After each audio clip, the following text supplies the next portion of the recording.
కరుంగలిమాల ఎందుకు ధరిస్తారు అనేది ముందు తెలుసుకోండి. ఏదో నేను వేసుకోగానే ధనవంతుడైపోతాను, కోటీశ్వరుడైపోతాను అని చెప్పేసి వేసుకోకండి. ముందు తెలుసుకోండి అసలు ఎందుకోసం వేసుకుంటారు. చూడండి, కొంతమందికి పని చేసింది, కొంతమందికి పని చేయలేదు. పని చేసిన వాళ్ళకి మాత్రం విపరీతంగా పని చేసింది. ఎలా అంటే చిన్న స్థాయి నుండి చాలా పెద్ద స్థాయికి ఎదిగినోళ్లు కూడా ఉన్నారు ఈ కరుంగలిమాల ధరించడం ద్వారా. ఎవరికైతే ఎక్కువగా నరదృష్టి ఉంటుంది కదా, ఇది వేసుకోగానే నరదృష్టి వెళ్లిపోతుంది, పాజిటివ్ ఎనర్జీ మనలో వస్తుంది. కొంతమందికి నరదృష్టి ఉండదు. వాళ్ళకి ఏంటి అంటే ఇది నిదానంగా పనిచేస్తుంది. అదే విధంగా చిన్న పిల్లల నుండి పెద్ద వాళ్ల దాకా ఎవరైనా సరే దీన్ని ధరించవచ్చు, అమ్మాయి అబ్బాయి తేడా లేకుండా. ఇంకొకటి, ఇది వేసుకుంటే మీలో మీకే ఏదో తెలియని ధైర్యం వస్తుంది. అదే విధంగా ఏదైనా సరే పని చేస్తున్నారు కానీ కలిసి రావడం లేదు, నేను న్యాయంగా ధర్మంగా చాలా ప్రయత్నిస్తున్నాను కానీ ఫలితమే రావడం లేదు అని అంటే ఇది వేసుకోవడం ద్వారా ఏంటి అని అంటే న్యాయం మీకు దక్కుతుంది.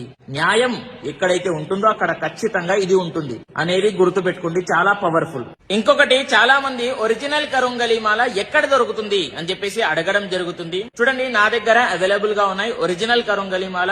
ఎవరికైనా సరే కావాలి అని అంటే మీ పూజ ఒరిజినల్ అనేటటువంటి ఇన్స్టాగ్రామ్ పేజ్ లో డైరెక్ట్ గా మెసేజ్ చేయండి, మీకు రిప్లై ఇవ్వడం జరుగుతుంది. లేదు అని అంటే స్క్రీన్ పైన కనిపిస్తున్నటువంటి నంబర్ కి కాంటాక్ట్ కూడా అవ్వవచ్చు అనేది ప్రతి ఒక్కరికి